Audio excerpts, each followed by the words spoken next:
They say eyes are a window to the soul, but they're absolutely a window into your physical health. I'm with Judith Cobb, special guest. We're going to be chatting about the art, the science of iridology. Welcome, Judith. Thank you so much for joining me today.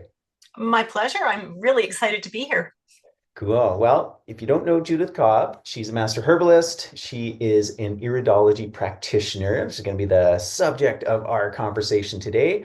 And she's as well one of the teachers of iridology as a practice. So love to get into this. I mean, this is something that I've known about for years, kind of early on in my journey about learning about health, how to feed myself, how to take care of my body. I was fortunate enough to come across iridology, and I had a mentor for a couple of years that provided some incredible insight. I didn't take it as far as you, becoming a professional and now an instructor, but I love the concept of it, and it's definitely served me. And really excited in this conversation to get into, what is iridology? How can people use it, and the benefits and the power that it has just for your everyday average person to kind of gain insight into their own body. So, Judith, if you want to kind of give us an idea about iridology, and we'll kind of go from there.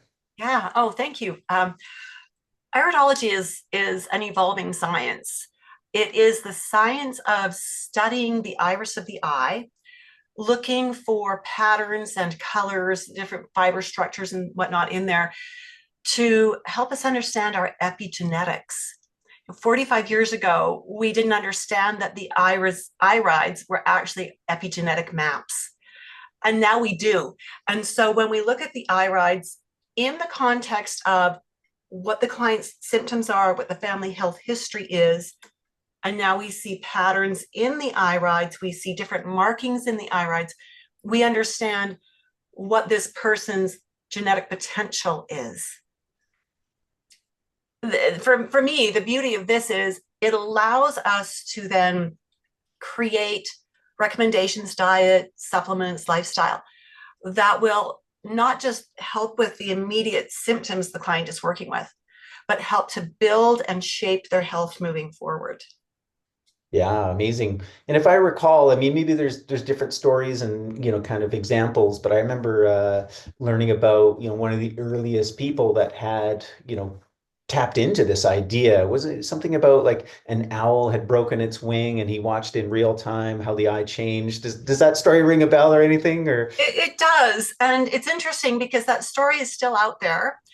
And what we know now is we don't know what that little boy saw. He was only 11 when he saw okay, that. We don't know really what he saw, but what we know is it has never been replicated. right. Yeah. And so we're glad that it triggered him to become a medical doctor and to it intrigued him. What did the eyes show? And he would look at his patients, he would draw their eyes because they didn't have good color photography back then. And he would just draw them and then he would write out their stories. And then he started just correlating, well, a lot of people that have this kind of a problem have this kind of a thing in their eye. So I wonder if that is about that organ, like if they've got digestive problems, they've all got, many of them have this kind of a thing in their eye. That must be where the stomach sits. Mm. Right. And so his intrigue was the foundation. But as with all good science, science is always the art of asking questions. It's not really the art of finding answers, it's the art of asking questions. And we love that he asked questions because that started, there was several other researchers about the same time, that sort of universal knowing all was happening at the same time. And they all had the same questions.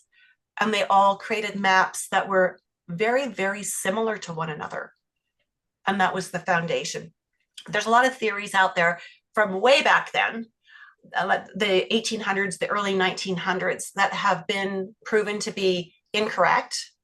They were theories, they weren't hard proof. And we continue to do research and evolve this. So, yeah, the owl story, yeah, I kind of wish it would go away. For sure. Well, I'm sorry I brought it up, but you do That's make a good okay. point that that's what, whatever he saw or didn't Yeah, see, it spurred him on to like, yeah. oh, okay, there's something about the eye.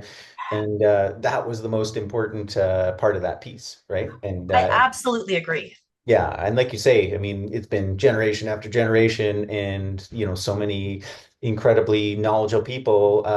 Some who might know Dr. Bernard Jensen. Like he was my introduction to iridology, and of course, there have been so many people that have taken his work even further. And I love looking at the maps of the eye, just like you can look at let's say a reflexology map, right, the bottom of the foot, or even the hand. In Chinese medicine, it's the ear. There's like the body is just a hologram, right?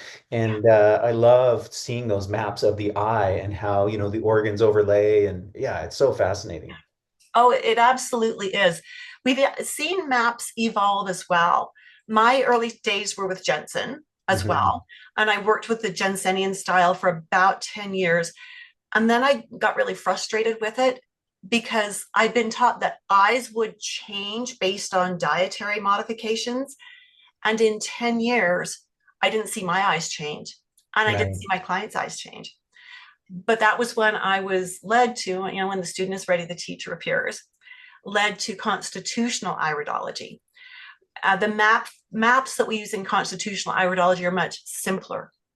They're much less complex because what we're really concerned with is the interaction of the interplay, the connection of the different markings we see as they relate to the organs and the metabolism and the functioning in the body. So we're not really interested in what's the knee doing. It doesn't usually have a lot of metabolic activity that impacts the rest of the body, Right. right? But we're really interested in the liver and the stomach and the adrenals and the brain, right? So the constitutional maps, and this is what we'll be playing with when we do the little class, very simple compared to the very complex Jensenian style maps. Right. A lot Right. easier to use, actually. Okay, good. No, Yeah. that's encouraging. Simple is good. Yeah. And I know another thing that you kind of look at, which helps kind of give, again, a window into somebody's physiology is eye color, brown versus blue. Yeah, absolutely. The basic eye color, we call that the constitution. There are three. We've got the blue and we've got the brown, and then we've got the offspring of blue and brown, Mm. which we would call biliary, right? And each of those basic color patterns, foundations, gives us basic information, foundational information about the type of chemistry we'll expect to find in that person. When we know that, for example, a blue-eyed person is more likely to have challenges with being too acidic in their system, not digestive acid, but in their system. And that acid leads to inflammation. It Mm. leads to compromises, or it can lead to compromises in the lymphatic system, in how we excrete and get rid of our acid load. And so that's our foundation. And then we can add layers like different pigments that we see in the eye, different fiber structures that we see in the eye. And that gives us more layers. And then we add symptoms on top of that. And that helps us to understand which of these things do we need to pay attention to right now? Which of these markings give us information about what we should be working on right now? Yeah, totally. I mean, that's the power, right? I always say, the body speaks to us. It gives us all these signs, all these signals. We just need to learn the language of the body. And some people are really good at reading pulse. Some people are really good at reading the tongue. You've become very proficient at reading the eye, and what a beautiful subject to study as well. To look at eyes all the time and look at them with such depth and such a different perspective. And then yeah, I could really see the application if somebody is a health practitioner like yourself, working with herbs, working nutrition, supplements, to have this tool just kind of alongside to assist, deeper insight. You can get a lot from conversations, from questionnaires, from, blood tests, this type of thing. But to have this kind of, deep window right into the physical body as, again, another reference point and another way to help steer somebody's decisions and strategies in terms of taking care of their health. It's absolutely amazing. I And really love what you've said there, Malcolm, that it's another tool. And it does stand beside things like pulse, if you know that, tongue, if you know that, facial diagnosis, if you know that, lab tests. It often validates what we're seeing with these other tools. And once you know iridology, it's so quick, so quick. Mhm. And it guides the questions we need to ask. So I don't even use questionnaires with my clients anymore. Yeah. I use their eyes and their symptoms, and that guides our appointments, that guides what we're going to be doing, what we're going to be talking about. So that everything is, with iridology, everything is so client focused, not here's the way I like to do things, and we have these questions we're going to answer. It's more, no, what questions do your eyes want me to ask you? Wow, interesting. Yeah.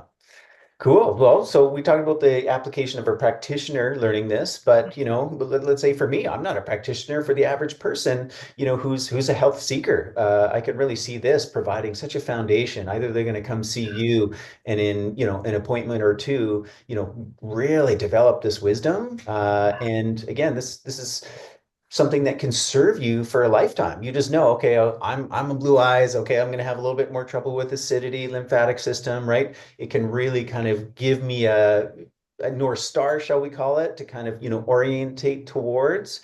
And Mhm. this is why we wanted to invite you to Light Cellar to teach this. And so you're going to be teaching an introduction to iridology to really kind of lay the foundation to give somebody a view into this world and this art and this science to a functional level.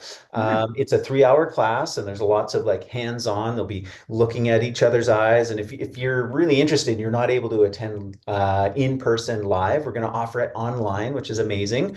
And you're going to help guide people that are online. So let's say, you can't do that partner back and forth exercise, but you'll have ways for people to, with mirrors or pictures, I'm sure.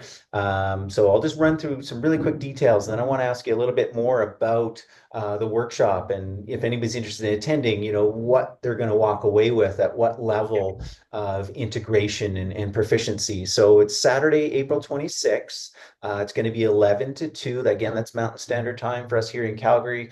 So if you can be there live in person, it's going to be awesome to learn directly from Judith.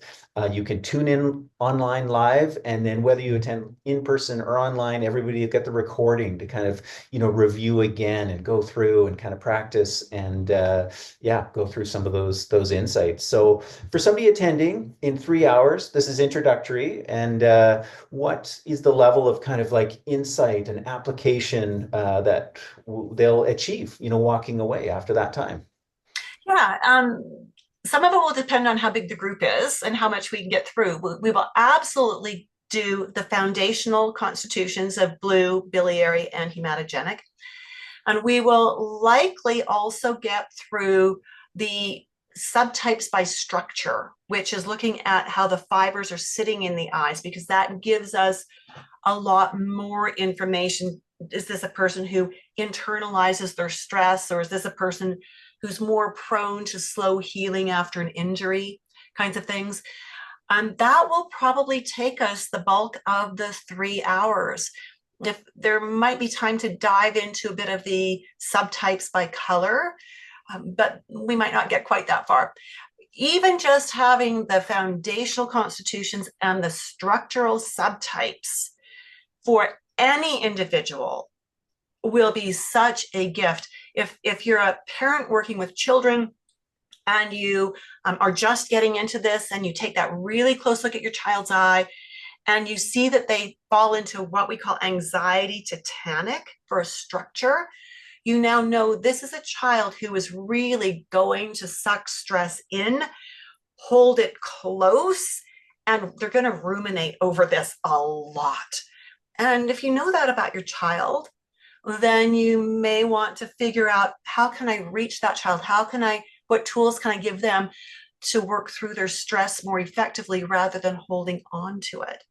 So there'll be some really powerful gifts there. You can do it on yourself, get your, like you say, look in a magnifying mirror to see, are you anxiety tetanic? And we'll go over what that means in the course. And if you are, and you think, oh, yeah, I really do internalize my stress, it just reminds you that, yeah, maybe you need to go for long walks or meditate or journal or speak with a professional or call a friend, or do something to help you work through stresses that you're holding on to and old baggage. Yeah, cool. Well, I know you're a mother and a grandmother, and then just before you'd mentioned that analogy of children and kids, I was like, wow, like that would be so powerful. Like even a mother just giving birth, right? Like just looking at your child, you can get like an instant kind of a sense in their, personality and pathway and how to support them even Yeah, before getting to know them, right? Like through their journey of life. Yeah, that is powerful. very powerful. That's one of the reasons that I love teaching iridology is because of the empowerment it gives to people. It gives them that an extra layer of self-knowledge or knowledge about people that they love. And hopefully they take that knowledge and they're able to integrate other tools to help them enjoy better health mentally and physically and emotionally. Yeah, cool. Okay, well, I mean, this is, I can see, coming to see you as a practitioner, a one-on-one consult, like incredible value, and I encourage people to reach out to you. This is different in the sense that you're going to get a deeper learning and understanding, not only of yourself, but then, like you said, of other people. If someone sees you as a client, they're going to get deep understanding of themselves. But with this class, it's a view of yourself and others, those in your family, those in your community. Yeah, and that's a beautiful gift you're offering. Well, thank you. We're looking forward to it. I'm so excited to do this. It's been a few years since I've taught a face-to-face class. Most of my teaching has been online. And so I'm really excited to get in there and rub shoulders with people again and be sharing some of this knowledge with them. Okay, well, wonderful. So, if you are inspired, if you are excited to learn from Judith, who's got over 45 years of experience and study, in the realm of nutrition and herbs and supplements and lifestyle, and specifically iridology, then this is going to be an amazing opportunity. So, it's going to be Saturday, April 26th, 11 till 2. Again, join in person online. We'll have the details at lightseller.ca, where you can kind of go into what the course is all about in more detail, what you're going to learn, and then of course to register as well. So thanks so much, Judith, for your time this morning. And yeah, we'll look forward to seeing you on the 26th. Great. Looking forward to it.